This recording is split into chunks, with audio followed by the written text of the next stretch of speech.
The we're the only country to be live on tape this year. We're not there. I'm not there. You're not there. What's the reaction been from the Eurovision Universe in the last couple of weeks, and then especially over the last week or so? Anybody who knows anything about Eurovision knows that there's never agreement on anything. So there's a lot of people understand why we can't be there. A lot of people, on the other hand, are angry that we're not there. And there's a lot of people who are sad we're not there. I think, we tried really hard to have Montaigne perform on stage and be part of it. But the challenges in getting to Rotterdam from Australia in the middle of a pandemic with limited flights, with a travel ban, with a global pandemic, it's just not achievable for us as much as we want to be there. And no one is more sad about that than myself, because it is a chance. We're very close with many of the other delegations. They're our friends. It's 39 countries coming together to celebrate art and diversity and music. So to have to dial it in, so to speak, is sad for all of us, not the least of which Montaigne herself. But I think a lot of people understand it, and just over the last 48 hours or so, we've seen the Icelandic delegation have a positive test. We've seen the Polish delegation have a positive test. So the risks are real, and obviously our hearts go out to those delegations, and we hope everyone's okay, and we hope they get their shot on the stage. But it is a demonstration of some of the risks that we were worried about, and Australia's COVID situation is very different to that in Europe as well. So so there's no single opinion on us being there, other than overwhelming sort of sadness and disappointing, yet understanding as well. Because you are here, things are a little bit different for you and for you and the delegation as a whole. What sort of dramas have you found, trying to get up against being stuck here in Australia whilst trying to work within the Eurovision bubble and time? Well, look, time zone's obviously the biggest barrier. If you've been to Eurovision, you know the sort of size of the press centre, and you know that you can sort of walk in there and have exposure to journalists from all around the world. So it's been more difficult for us in that respect to do simple press and simple interviews with fan groups or press. And that is a huge part of any Eurovision campaign. So that's just meant a lot of, late nights, early mornings, all of that sort of stuff, which is, that's fine. We can all handle it. On the plus side, often, we, any of the artists have to look after their voices. So you actually sort of have to reduce their interview times, and they have to have vocal rests and all sorts of things like that. So although we're not there with that access to all the different media, Montaigne is able to actually do a few more interviews. I just heard her on the radio this morning, and her voice is starting to go. And if that was show week, we'd be in a lot of trouble. So that's one of the sort of challenges. This year, because of the pandemic, for the first time, there's an online press centre. So we've all got used to Zoom and Teams and whatever else. So the technology has allowed us to be more present than ever before, because let's face it, all of us are just faces on screens over the last year, so it's not that different. And then from a performance and an entry point of view, the challenge is how do you feel embedded in the show for Montaigne's 3 minutes on stage? How does that not stand out? How does that sort of feel like a natural part of the show? And so we'll see how that plays out over the coming days. But I always go back to the fact that the reason why we're in Rotterdam is that, Duncan Lawrence won 2 years ago in Tel Aviv. And he didn't win with, burning pianos or white dresses or anything like this. He won by sitting on stage with a piano. Very simple staging. So, and a really good song. So we're sort of trying to work with the broadcast, with the Dutch broadcaster at the moment to try to make that feel as natural as possible.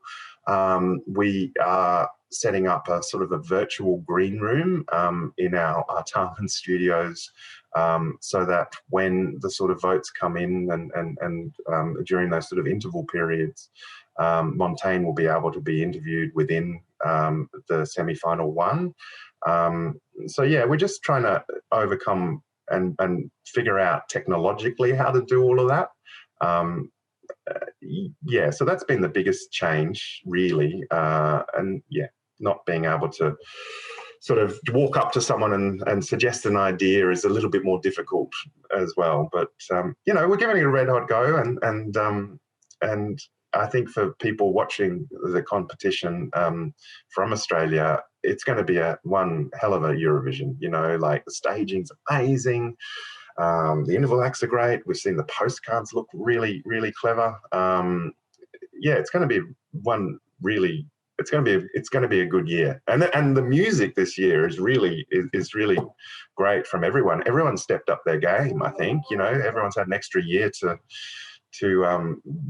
think about their songs and their staging and how they want to do it. And yeah, it's going to be a very competitive year. And but it's also going to be a very normal year, I suppose, from an Australian perspective, a TV viewer perspective, in terms of all the shows are going ahead as normal times, you know, all the things we expect, you know, they're all happening. Yeah. What have you had to put in place to make sure all of those things happen for an Australian audience as we would expect them to? Look, I mean, for an Australian audience, obviously, I think many Joy FM listeners are an audience that gets up at 5 a.m, so they're gonna see as normal a Eurovision as they normally would. We'll have our commentary, and we'll all be together. I think, obviously, we made a decision, like our commentary team will not be in the Rotterdam, so they'll be commentating from Australia. Which I just think is wonderful, because having those two have to get up at 3 a.m. like the rest of us is is a good thing for them to see.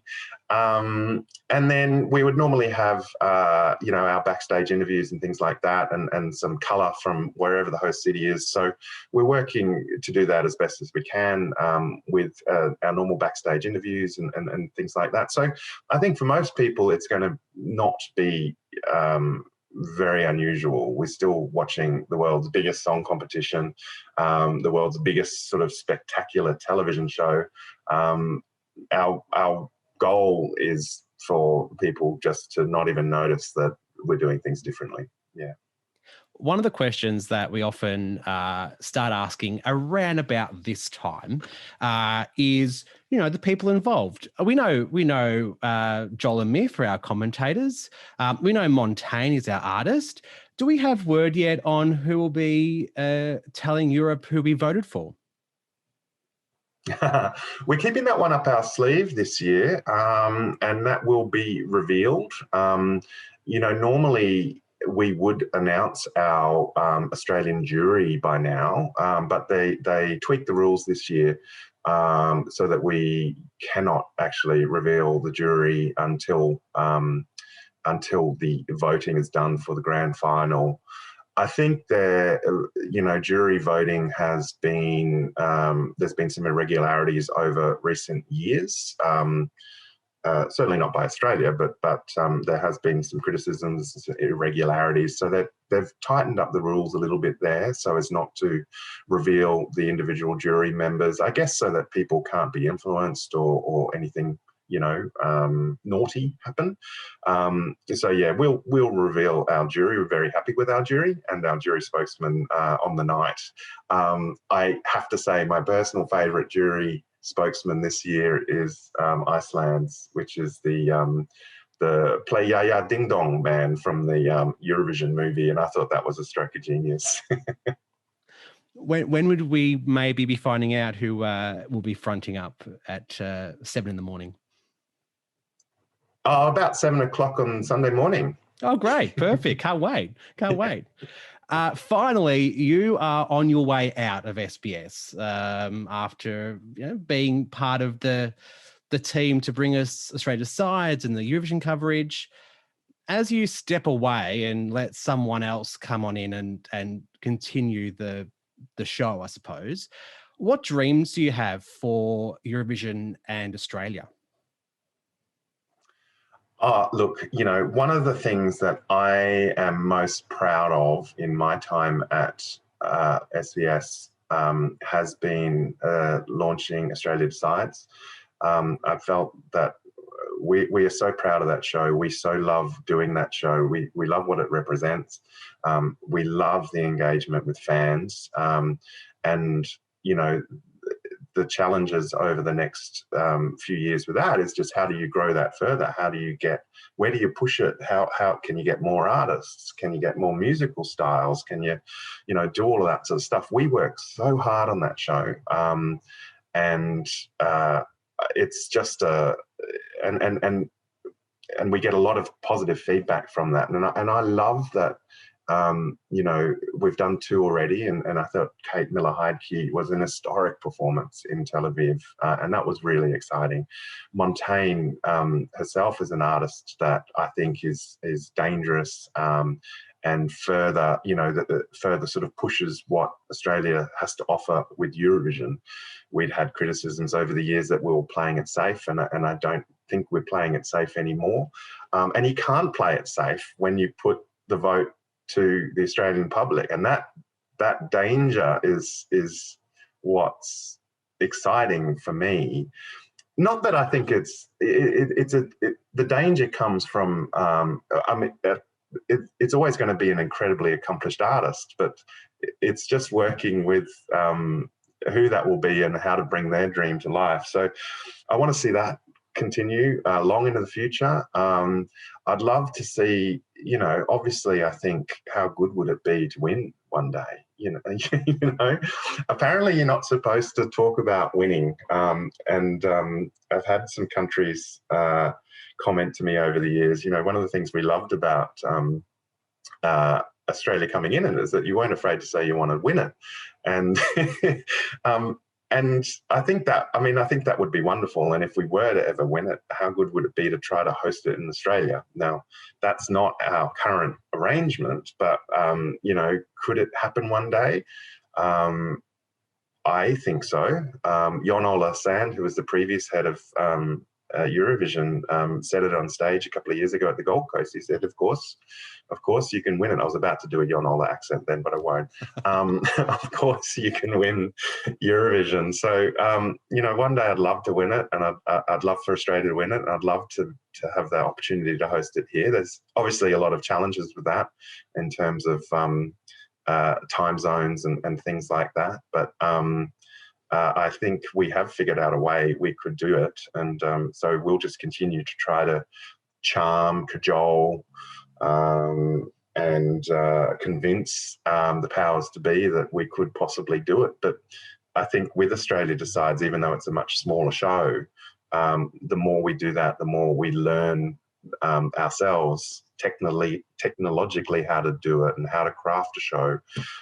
I'm not for one moment comparing Australia Decides to Eurovision, but there are similarities in how you stage these things. So, just at a much different scale. So that would be my dream. I think that would be all of our dreams, wouldn't it? Well, we'll see you there in the front row if and when we do. Yeah. Josh, thank you so much for having a chat with us. All the best for this week, all the way up in Sydney, because you're that far away.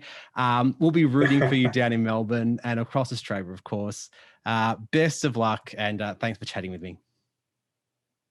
Thanks, Michael. Really appreciate it. Thank you.